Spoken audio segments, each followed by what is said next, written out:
하나님께서 오늘 우리에게 주시는 말씀은 사도행전 6장 1절에서 7절까지 말씀입니다. 제가 가진 성경으로 신약 195쪽에 있습니다. 사도행전 6장 1절에서 7절까지 함께 말씀 봉독하겠습니다. 그때 제자가 더 많아졌는데 헬라파 유대인들이 자기의 가부들이 매일의 구제에 빠짐으로 히브리파 사람을 원망하니 12사도가 모든 제자를 불러 이르되 우리가 하나님의 말씀을 제쳐놓고 접대를 일삼는 것이 마땅하지 아니하니 형제들아 너희 가운데서 성령과 지혜가 충만하여 칭찬받는 사람 7을 택하라. 우리가 이 일을 그들에게 맡기고 우리는 오로지 기도하는 일과 말씀 사역에 힘쓰리라 하니 온 무리가 이 말을 기뻐하며 믿음과 성령이 충만한 사람 스데반과 또 빌립과 보로고로와 니가노르와 디몬과 바메나와 유기되게 입겨있던 안디옥 사람 니골라를 택하여 사도들 앞에 세우니 사도들이 기도하고 그들에게 안수하니라. 하나님의 말씀이 점점 왕성하여 예루살렘에 있는 제자의 수가 더 힘이 많아지고 허다한 제사장의 무리도 이 도에 복종하니라. 아멘. 할렐루야. 오늘도 귀한 예배 자리에 나오신 여러분들 주님의 이름으로 환영하고 축복합니다. 주 안에서 한 주간 평안하셨습니까? 네, 평안하신 얼굴이들이네요 진짜.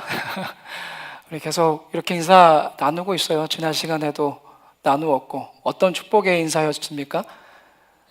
당신의 광야가 아름다운 밭이 되셔야죠. 네, 당신의 광야가 아름다운 밭이 될 것입니다. 우리 함께 동일한 믿음을 담고 인사 나누겠습니다. 시작. 당신의 광야가 아름다운 밭이.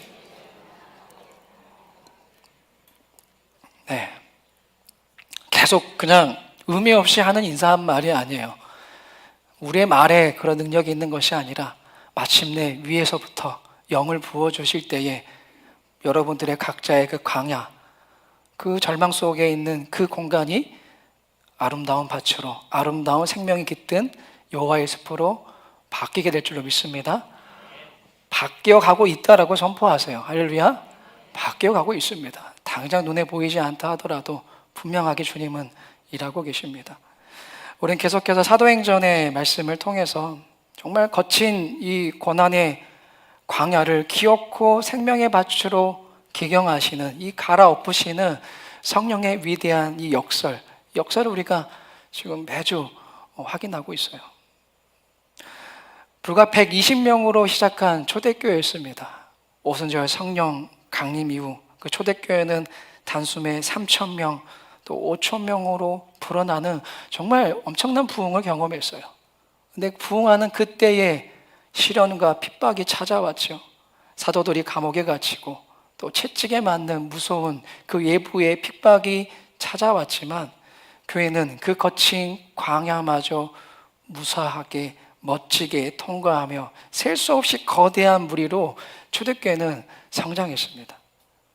자, 근데 멈출 줄 모르던 이 거대한 부흥의 한복판에서 오늘 우리가 읽은 사도행전 6장을 보시면은 이제 초대교회가 맞닥뜨린 전혀 새로운 위기, 전에는 경험해보지 못하였던 또 다른 광야가 초대교회 안에 펼쳐지게 돼요.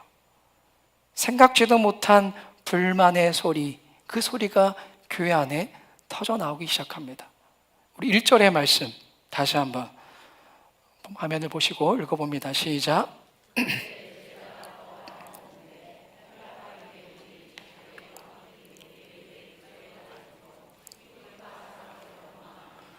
아멘. 자, 보시면은 그때에 제자가 더 많아졌다라고 기록되어 있어요. 여기서 말하는 이제 제자라는 것은 우리가 아는 소수의 특별한 훈련을 받은 몇몇 특정한 사람을 가리키는 것이 아니라 지금 여기 계신 모든 분들, 온 성도를 가리키는 말이에요.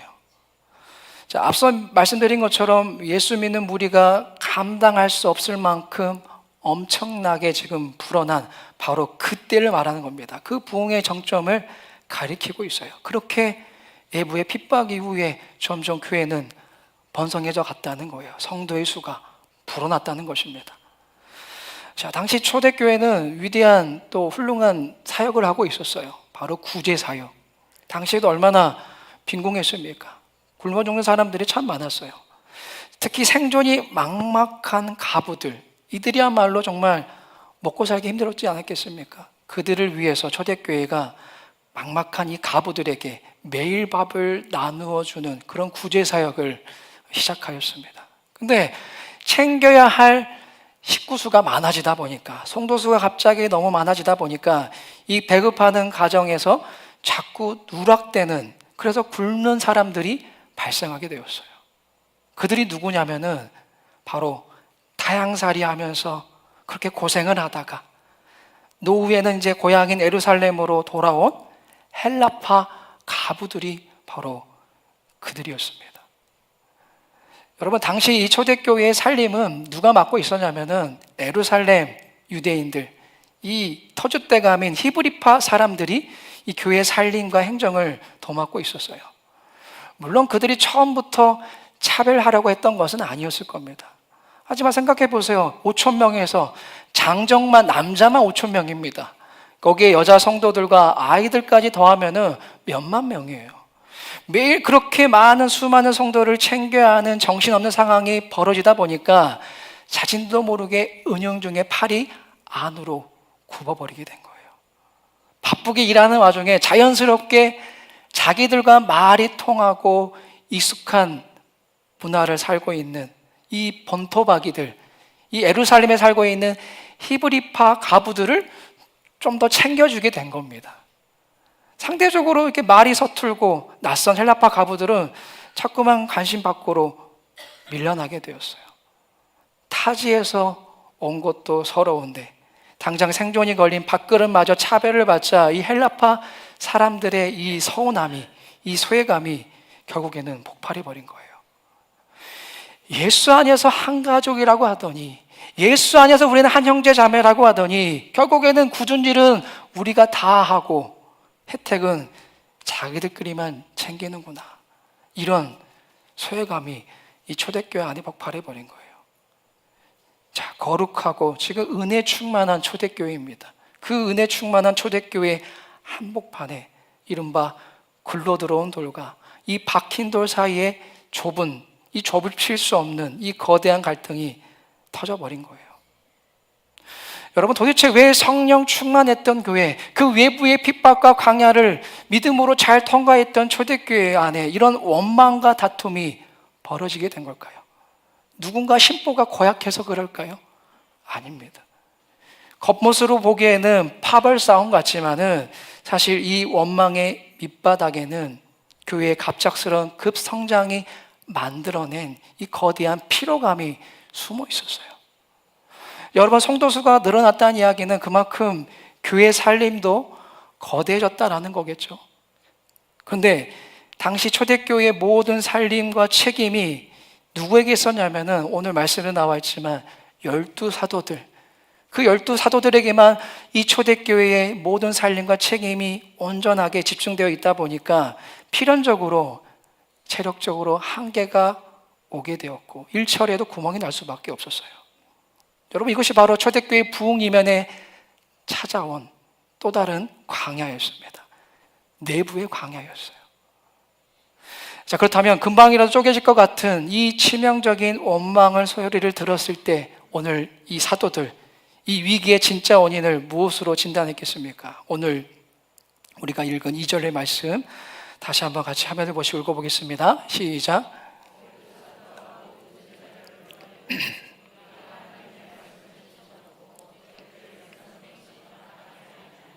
아멘.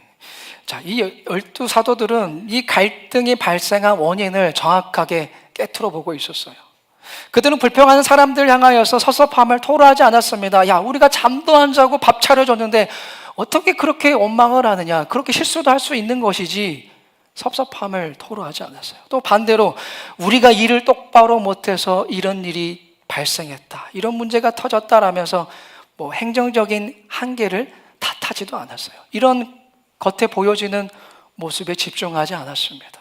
오늘 우리가 읽은 2절의 말씀처럼 사도들은 겉으로 드러난 피로감이 아니라 그 이면에 있는 정확한 원인, 이 영적인 원인을 찾아냈습니다. 우리가 당장 눈앞에 터진 이 급한 불을 끄려다가 정작 우리 영혼을 살리고 교회를 이끄는 이 생명줄인 말씀과 기도를, 이 말씀과 기도의 자리를 우리가 비워두고 있었구나. 그것을 내팽개치고 있었구나. 이런 깨달음이 온 거예요. 현실적인 문제를 처리하느라 중요한 목적을 잃어버렸다라는 것을 깨닫게 된 겁니다. 생각해 보세요. 아무리 사도들이라 할지라도 그들도 연약한 인간의 육신을 입었습니다. 그들의 영혼에도 날마다 은혜가 공급되어야 해요. 제가 말씀드렸잖아요. 어제의 은혜로 오늘은 살아갈 수 없다고. 어제의 은혜는 어제입니다. 오늘은 오늘의 은혜로 살아가야 되는 거예요. 날마다 우리는 그렇게 매일같이 은혜를 공급받아야만이 살 수 있는 존재다라는 겁니다. 사도들이 지금 그 영혼의 은혜가 공급되지 않으니까 사역을 감당할 영적 분별력, 기쁨이 메말라 버렸어요. 결국에는 그 영적인 고갈이 이렇게 일처리의 구멍으로 이어지게 됩니다. 그래서 그것이 성도들의 원망을 낳게 되었구나라는 이 영적인 사실을 깨닫게 된 거예요. 여러분, 한번 오늘 말씀을 비춰봅시다. 혹시 우리 교회 안에서 혹은 여러분의 팍팍한 가정과 일터에서 묵묵히 섬기다가 지치고 상처받은 분들이 계십니까? 나는 최선을 다해 섬겼는데 돌아오는 것은 칭찬이 아니라 원망뿐이라 남몰래 눈물 흘리는 분들이 혹시 이 가운데 계십니까?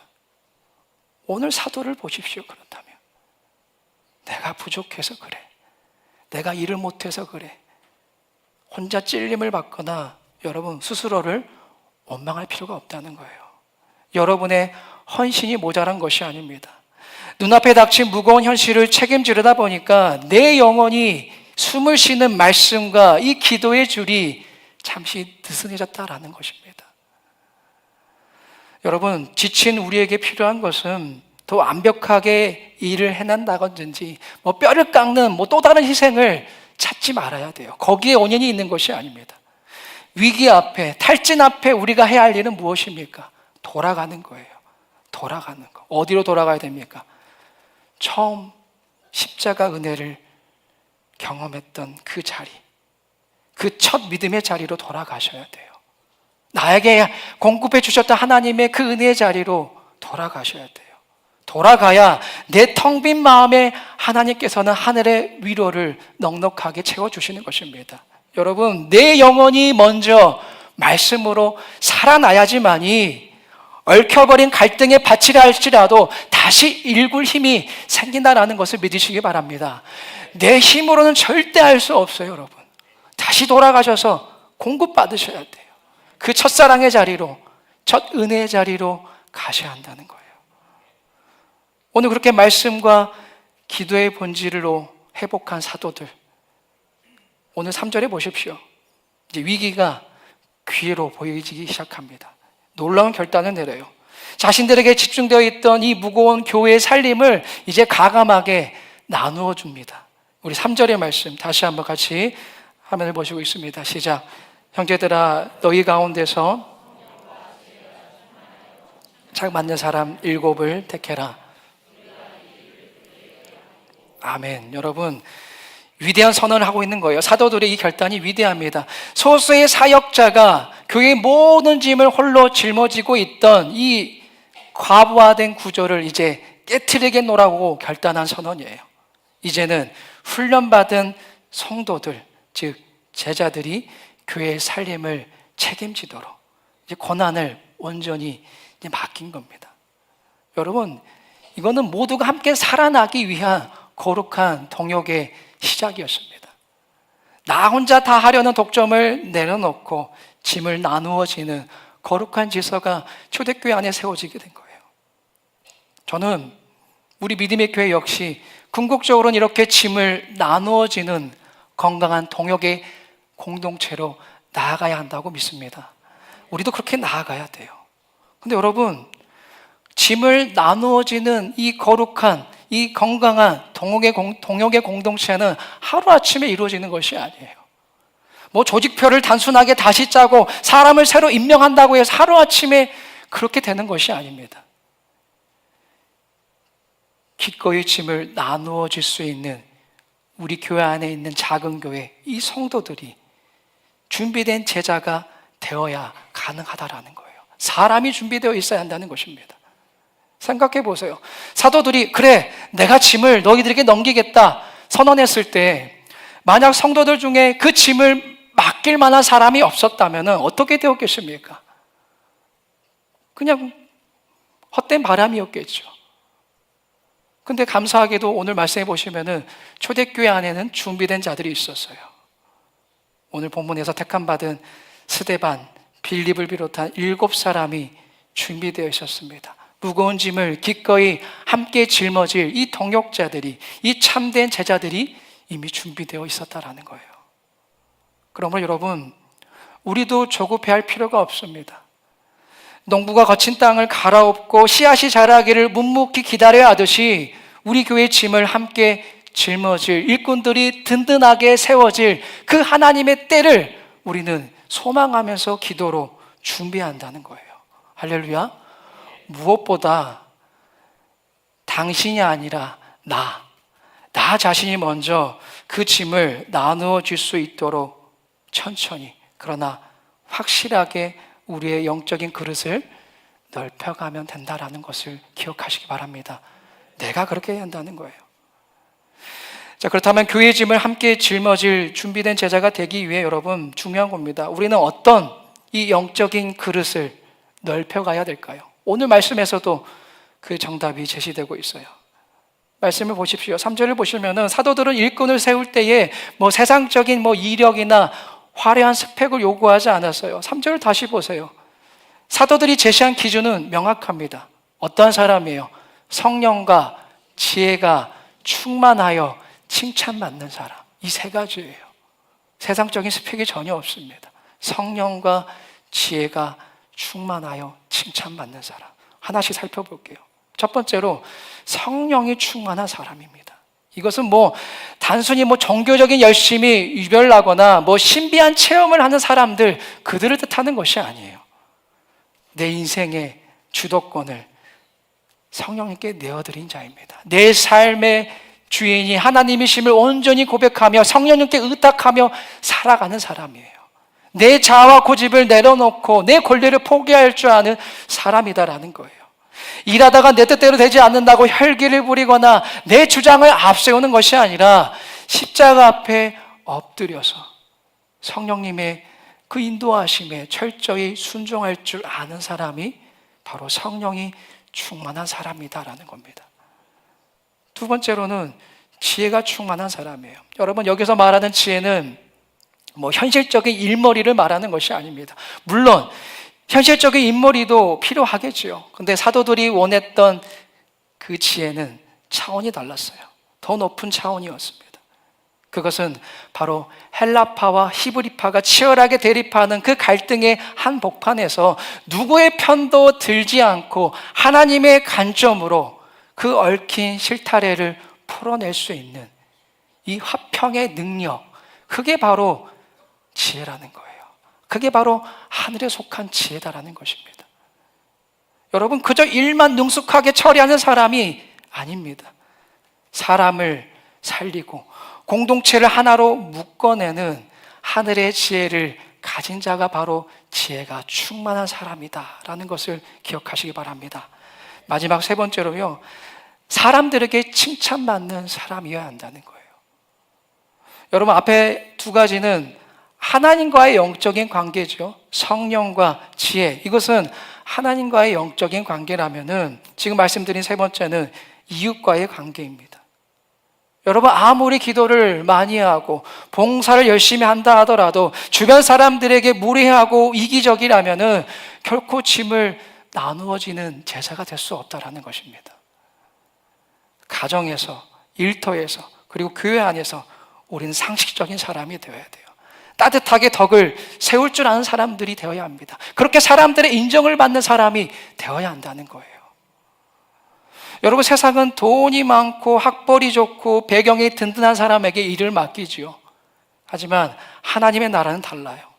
성령에 사로잡히고 하늘의 지혜로 다듬어져서 이웃에게 덕을 베푸는, 칭찬받는 그 사람을 통해서 우리 하나님 거룩한 질서를 세워 가신다라는 것입니다. 사랑하는 여러분, 우리 교회 안에 이런 훌륭한 제자들이 세워지기를 축복합니다. 기다리지 마세요. 아유, 나는 늦었어. 나는 자격이 없어. 누군가가 세워지겠지. 그런 수동적인 자세로 기다리지 마세요. 말씀드렸잖아요. 이 말씀을 듣는 여러분 한 사람 한 사람이 바로 그렇게 성령이 충만하고 또 지혜가 충만하며 이웃에게도 칭찬받는 참된 제자로 그렇게 아름답게 빚어지시기를 주님의 이름으로 간절히 축복합니다. 이제 결론입니다. 여러분, 본질을 회복했어요. 그 사도들의 이제 결단으로 이제 성령과 지혜를 갖춘 7 제자들의 헌신으로 이제 교회의 무거운 짐을 나누어지게 되었습니다. 어떤 일이 일어났겠습니까? 어떤 일이 벌어졌을까요? 오늘 우리가 읽은 마지막 7절의 말씀, 이 위기가 어떤 결말을 맺어진지 이렇게 증언하고 있습니다. 7절의 말씀 다시 같이 함께 읽습니다. 시작.